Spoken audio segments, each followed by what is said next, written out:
আমি যোৱাকালিৰ পৰা সামাজিক মাধ্যমত প্ৰত্যক্ষ কৰিছোঁ যে ৰাইজৰ দলৰ সভাপতি তথা শিৱসাগৰ সমষ্টিৰ সন্মানীয় বিধায়ক অখিল গগৈ ডাঙৰীয়াক একাংশই বিজেপি এজেণ্ট সজাবলৈ যত্ন কৰিছে আৰু কেইখনমান ফটো সামাজিক মাধ্যমত তেওঁলোকে ব্যৱহাৰ কৰিছে। আমি ফটোখিনি আপোনালোকক দেখাম, আপোনালোকে চাওক। এয়া অখিল গগৈ ডাঙৰীয়াই তেখেতৰ সমষ্টিৰ বানগৰাখহনীয়া সমস্যা আৰু মথাউৰি সমস্যাক লৈ মন্ত্ৰী ফিজুছ হাজৰিকাক মাতি নি তেওঁ লগত গৈ তেওঁ জেগাডোখৰ পৰিদৰ্শন কৰাইছে। বিধায়ক হিচাপে এগৰাকী মন্ত্ৰীক নিজৰ সমষ্টিত মাতি নি নিজৰ সমষ্টিৰ সমস্যা কথাখিনি অৱগত কৰা আৰু সমাধানৰ দাবী জনোৱাৰ সাহসী বিধায়ক অখিল গগৈ ডাঙৰীয়াক এই ফটোখন ব্যৱহাৰ কৰি একাংশ লোকে এতিয়া অখিল গগৈ ডাঙৰীয়াক বিজেপি এজেণ্ট সজাবলৈ চেষ্টা কৰিছে। আৰু এখন ফটো আমি দেখাই দিছো যে চাওক, এয়া শিৱসাগৰৰ ONGC যি গেছ আজি দেখিছে, আজি 6 দিন হ'ল একেৰাহে নিগৰিত হৈ আছে। তাত এক হাহাকাৰময় পৰিৱেশ, পৰিস্থিতি অতি বেয়া। আৰু সেই অঞ্চলত বিধায়ক অখিল গগৈ ডাঙৰীয়াই নিজৰ নৰীয়া মাতৃক বিচনাত এৰি ৰাইজৰ কাষত তেওঁ প্ৰতিদিনে আছে। আৰু তেওঁ তালৈ অসমৰ সন্মানীয় মুখ্যমন্ত্ৰী ডক্টৰ হিমন্ত বিশ্ব শৰ্মা ডাঙৰীয়াক মাতি নিছে আৰু সমস্যা সমাধানৰ কাৰণে দাবী জনাইছে। ৰাইজৰ সমস্যা কথাখিনি কৈছে, কাৰণ ONGC হ'ল কেন্দ্ৰীয় চৰকাৰৰ অধীনত থকা এটা বস্তু। গতিকে হয়তো স্থানীয় বিধায়কজনক যিমান গুৰুত্ব দিব লাগে নিদিয়াৰ বাবে অখিল গগৈ ডাঙৰীয়াই হিমন্ত বিশ্ব শৰ্মা ডাঙৰীয়াক মুখ্যমন্ত্ৰী হিচাপে নিজৰ সমষ্টিলৈ মাতি নি নিজৰ সমস্যা কথাখিনি কৈছে।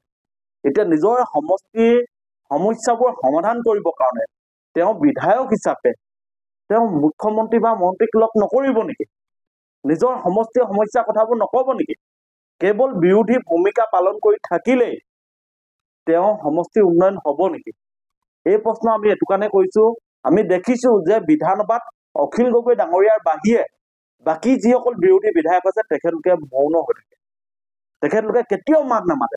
মাত মাতিলেই তেখেতলোকৰ ভয়, জানোচা তেখেতলোকৰ দুৰ্নীতিবোৰ মুখ্যমন্ত্ৰী ডাঙৰীয়াই উজাৰি দিব।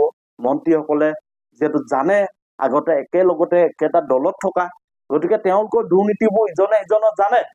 কিন্তু অখিল গগৈ ডাঙৰীয়া এজন নিকা মানুহ, তেওঁ দম থকা মানুহ, তেওঁ সন্মুখত ৰাখি মুখ্যমন্ত্ৰীক প্ৰশ্ন কৰিব পৰা মানুহ আৰু তেওঁ সমষ্টিৰ সমস্যাবোৰ সমাধানৰ কাৰণে মুখ্যমন্ত্ৰীক সমষ্টিলৈ মাতি নি অৱগত কৰিব পৰা সাহসী, ৰাইজৰ বাবে দিনে ৰাতিয়ে কাম কৰি থকা এজন মানুহ হ'ল বিধায়ক অখিল গগৈ। আৰু সেই অখিল গগৈ এতিয়া একাংশই, আমি তেখেতলোকৰ সামাজিক হেণ্ডেলবোৰ চাইছো যে তেখেতলোক প্ৰায় সংখ্যক কংগ্ৰেছী লোক, আৰু তেখেতলোকে সমালোচনা কৰি আছে যে আমি কংগ্ৰেছে কিয় ৰাইজৰ দলৰ লগত মিত্ৰতা কৰিব লাগে। অখিল গগৈ যিহেতু বিজেপি এজেণ্ট, গতিকে এই ফটোখিনি তেখেতলোকে ব্যৱহাৰ কৰি অখিল গগৈক বিজেপি এজেণ্ট সজাবলৈ বাৰে বাৰে চেষ্টা কৰি আছে। আমি তেখেতলোকক কেইখনমান ফটো দেখাব খুজিছো। ৰাজনৈতিক কিছু দৃষ্টিভংগী আমি যদি চাওঁ তেতিয়াহ'লে গৌৰৱ গগৈ বিজেপি এজেণ্ট নেকি? আজি যে বিজেপিয়ে গৌৰৱ গগৈ সমালোচনা কৰি আছে, মানুহৰ মাজত গ্ৰহণযোগ্যতা বৃদ্ধি কৰিবৰ কাৰণে বিজেপিয়ে গৌৰৱ গগৈ সমালোচনা কৰি মানুহৰ মাজত জনপ্ৰিয়তা বৃদ্ধি কৰিছে নেকি? এই ফটোখিনি চাওক। বিজেপিয়ে সভাপতিৰ ওচৰত গৌৰৱ গগৈ ডাঙৰীয়া কি বিচাৰি গৈছে? ফটোত চাওক একেলগে। গতিকে প্ৰশ্ন একেই, অখিল গগৈ ডাঙৰীয়া এই যে বিধায়ক হিচাপে মন্ত্ৰী আৰু মুখ্যমন্ত্ৰীক মাতি নি নিজৰ সমষ্টিৰ সমস্যাৰ সমাধানৰ কাৰণে দাবী জনাইছে।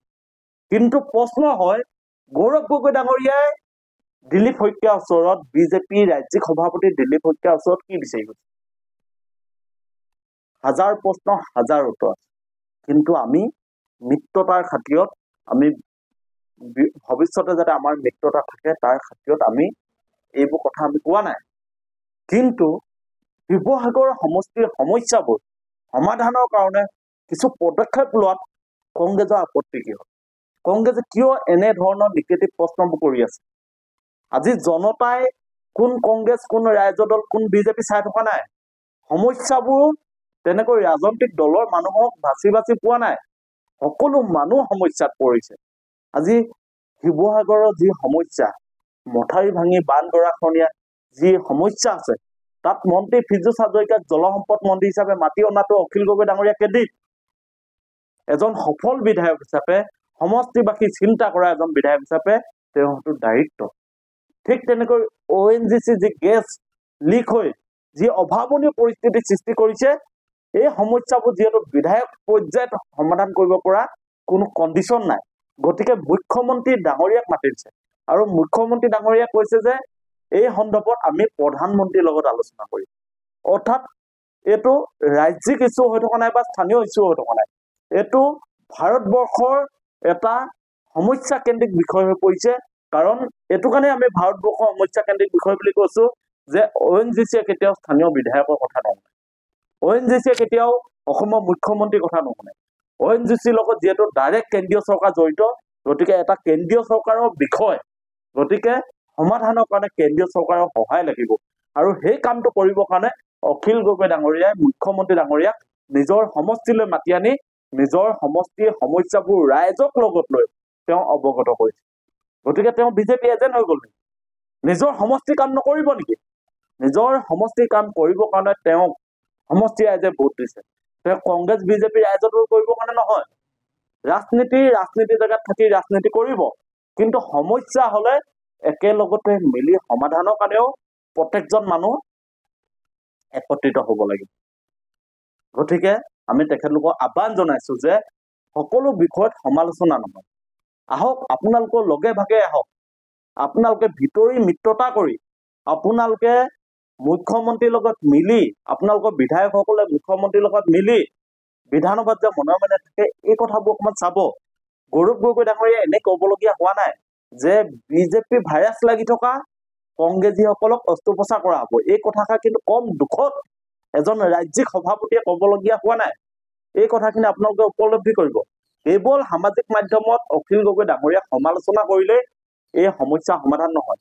অখিল গগৈ ডাঙৰীয়াই জাতিৰ বাবে সৰ্বোচ্চ ত্যাগ কৰিছে, জাতিৰ বাবে তেওঁ বাৰে বাৰে জেললৈ গৈছে, তেওঁক NIA দুখন হাতত বান্ধি চুচুৰাই লৈ যোৱা হৈছে। এটা সুন্দৰ ভৱিষ্যত থকাৰ পিছতো তেওঁ জাতিৰ বাবে যি ত্যাগ, এই ত্যাগ আমি কেতিয়াও অস্বীকাৰ কৰিব। অখিল গগৈ ডাঙৰীয়াৰ লগত আমি আছো, অসমৰ জনতা আছে, নতুন প্ৰজন্ম আছে। অখিল গগৈ ডাঙৰীয়াক আমি বুজি পাওঁ, তেওঁ মাটিৰ মানুহ, তেওঁ জনতাৰ সমস্যাৰ বাবে আজি নিজক যি ধৰণে ত্যাগ কৰিছে, এই কথাখিনি আমি উপলব্ধি কৰোঁ।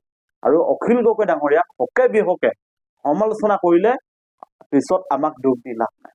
আমি আপোনালোকৰ হিষ্ট্ৰী জানো, আপোনালোকৰ ইতিহাসো বৰ ভাল নহয়। এই কথাষাৰ কিন্তু কংগ্ৰেছীসকলেই হওক, যিসকলে সমালোচনা কৰি আছে তেওঁলোকেই হওক, মনত ৰখাটো উচিত।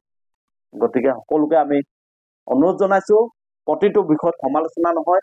অখিল গগৈ ডাঙৰীয়াই যি কৰিছে, এজন সাহসী বিধায়কে, এজন সৎ ৰাইজৰ চিন্তা কৰা বিধায়কে এই কামটো কৰিব পাৰে। তেওঁ মুখ্যমন্ত্ৰীক সমষ্টিলৈ মাতি নিব পৰাটো তেওঁকে দিম, মন্ত্ৰীক তেওঁ সমষ্টিলৈ মাতি নিব পৰাটো তেওঁকে দিম। তেওঁ জনতাৰ কথা যিহেতু চিন্তা কৰে, গতিকে বিধায়ক হিচাপে মন্ত্ৰী আৰু মুখ্যমন্ত্ৰীৰ সহায় লাগিবই। তাৰ অৰ্থ এইটো নহয় যে আদৰ্শ বিক্ৰী কৰিছে। ৰাজনীতি নিজৰ জেগাত আৰু সমষ্টিৰ সমস্যাৰ সমাধানৰ কথাবোৰ নিজৰ জেগাত। গতিকে সকলোৱে কথাবোৰ বুজক, যাতে অখিল গগৈ ডাঙৰীয়াক হকে বিহকে সমালোচনা কৰি আপোনালোকে ৰাইজৰ মাজলৈ এটা ভুল বাৰ্তা যদি প্ৰেৰণ কৰিবলৈ চেষ্টা কৰে, ইয়াৰ প্ৰত্যুত্তৰ দিবৰ কাৰণে আমি জাতীয় যুৱ বাহিনী সাজু আছো।